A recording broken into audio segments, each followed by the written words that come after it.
Hey guys, welcome back to my channel. In this week's video, I wanted to kind of continue down on this series that I've been doing intermittently about quality holsters and the various features that are available to us on the market right now. In this week's video, I'm going to be highlighting the PHLster skeleton holster, but before we get into this video, I do want to preface it with a bit of a disclaimer that I do work for PHLster holsters. So without further ado, let's get into the skeleton holster and the features that it has available to us. So my favorite thing about this holster is just how simple it is. It doesn't have any of the features that I personally don't prefer to have, and it has all of the features that I do personally want to have.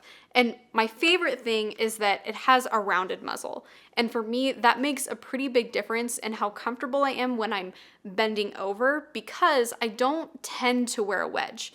And if I have a wedge on my holster, that creates a little bit of distance between myself and the actual muzzle of the gun. And so when I bend over, the wedge can kind of aid in essentially keeping the muzzle of the gun from poking me as I bend.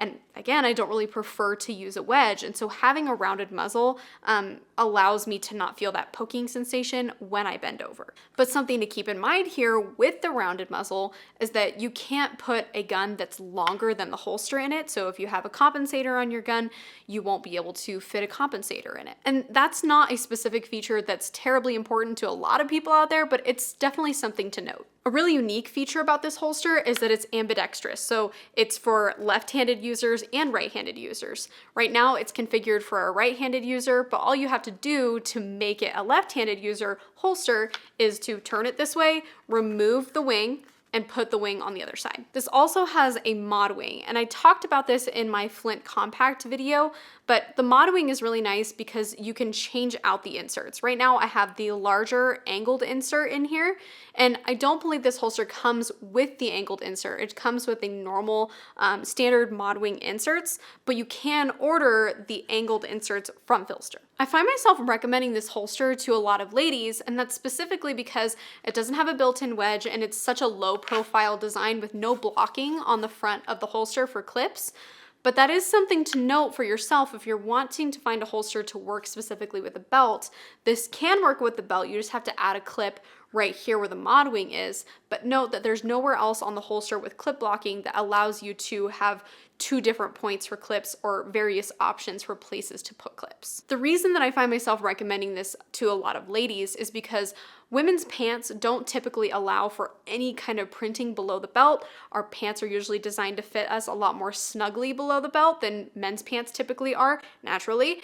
And that's why I don't typically recommend holsters with built-in wedges to ladies, because they can always add a wedge later, but they can't take away a wedge that's already built in. So I find myself recommending something like the skeleton holster with a really low profile design. Another thing to note about this holster is that it's designed to work really optimally with the Enigma. It has fixed retention, it has a low profile design with no clip blocking on the face of the holster so that it can interact really well with the Enigma. So if you're looking for a low profile holster to work specifically with the Enigma, you really couldn't go wrong with the skeleton. The last main feature that I do want to highlight on this holster is the retention. It's a fixed retention holster, which means that when you go to adjust your wing, remove the wing, put the wing back on, you can crank down as tight as you want on these screws, and you're not going to change the retention of your gun in the holster. It's the same always, it doesn't change.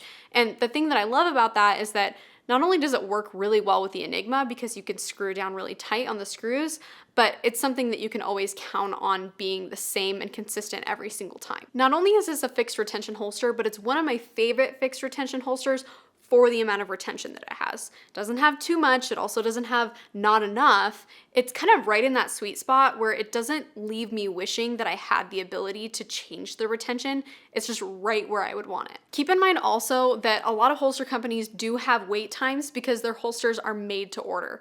PHLster is not one of those companies, so when you go onto the website, if the holster or any product that you're looking at on their website is currently available, then you can press buy and that item will ship within a matter of days. So to kind of sum up this entire video, if you're looking for a holster with a rounded muzzle, no clip blocking on the face of the holster, no additional wedge on the back of the holster, with an adjustable mod wing, a mid-rise sweat guard, and an ambidextrous design, then the PHLster skeleton is what you're looking for.